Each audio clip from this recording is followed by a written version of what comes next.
નમસ્કાર, હું Rinku Prajapati public India ન્યૂઝમાં આપનું સ્વાગત કરું છું। શરૂઆત કરીએ આજના સમાચારની। બોરસદના કાળુ ગામે મોટા ભાઈએ નાના ભાઈની ચપ્પાથી ગળું કાપી હત્યા કરી। બોરસદ તાલુકાના કાળુ ગામના સિંધાપુરામાં ગઈકાલ સમી સાંજના સુમારે ભાભીને બદનામ કરનાર મોટા ભાઈને ઠપકો આપવા જતાં મોટા ભાઈએ જ નાના ભાઈને ચપ્પાનો ઘા મારી કરપીણ હત્યા કરી નાખતા ભારે ચકચાર મચી જવા પામી હતી। આ બનાવ અંગે વિરસદ પોલીસે હત્યાનો ગુનો નોંધી વધુ તપાસ હાથ ધરી છે। કાળુ ગામના સિંધાપુરામાં મેલડી માતાવાળા ફળિયામાં રાધાબેન ગેમનસિંહ સિંધા પરિવાર સાથે રહે છે। તેણીની મોટી બહેનનું લગ્ન પણ પતિ ગેમનસિંહના મોટા ભાઈ વીરસિંહ સાથે થયું હતું અને તેઓ નજીકમાં સિંધાપુરા ખાતે રહેતા હતા।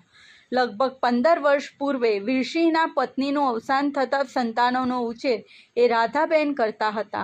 છેલ્લા કેટલાય સમયથી વીરસિંહ દ્વારા ભાભી કમ સાડીના ચારિત્ર ઉપર શંકા કરી મેણા મારતો હતો। સાથે સાથે નાના ભાઈને પણ ગમે તેમ બોલતો હતો, જેથી ગઈકાલના સાંજના સુમારે ગેમનસિંહ પોતાના મોટા ભાઈ વીરસિંહને આ અંગે ઠપકો આપવા ગયો હતો, જ્યાં બંને વચ્ચે ઉગ્ર બોલાચાલી થઈ હતી અને ઉશ્કેરાઈ ગયેલ વીરસિંહે નાના ભાઈને લાત મારી નીચે પાડી દીધા બાદ ચપ્પુ કાઢી ગળાના ભાગે મારી દેતા ગેમનસિંહ લોહીલુહાણ હાલતમાં ત્યાં જ ફસડાઈ ગયો હતો। આ ઘટનાને લઈને આસપાસના સ્થાનિકો દોડી આવ્યા હતા અને ગંભીર રીતે ઘવાયેલ ગેમનસિંહને પ્રાથમિક સારવાર અર્થે કઠાણાની સરકારી હોસ્પિટલમાં લઈ ગયા બાદ ત્યાંથી વધુ સારવાર અર્થે કરમસદની શ્રીકૃષ્ણ હોસ્પિટલમાં લઈ જતા સારવાર મળે તે પૂર્વે જ તેનું મોત નીપજ્યું હતું।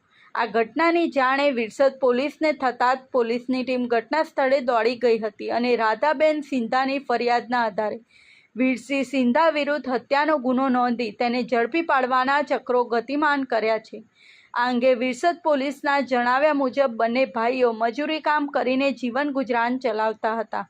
વીરસિંહને પરિવારમાં 2 સંતાનો છે। તેની પત્નીના અવસાન બાદ બંને સંતાનોનો ઉછેર નાના ભાઈનો પરિવાર જ કરતો હતો, પરંતુ મોટા ભાઈ દ્વારા ભાભીને બદનામ કરવાની વાતો કરવામાં આવતા નાનો ભાઈ ઠપકો આપવા ગયો હતો, જ્યાં મોટા ભાઈએ નાના ભાઈને ગળાના ભાગે ચપ્પુ મારી દેતા વધુ પડતું લોહી વહી જવાના કારણે તેનું મોત નીપજ્યું હતું। આ સાથે આજના સમાચારને અહીં સમાપ્ત કરીએ છીએ।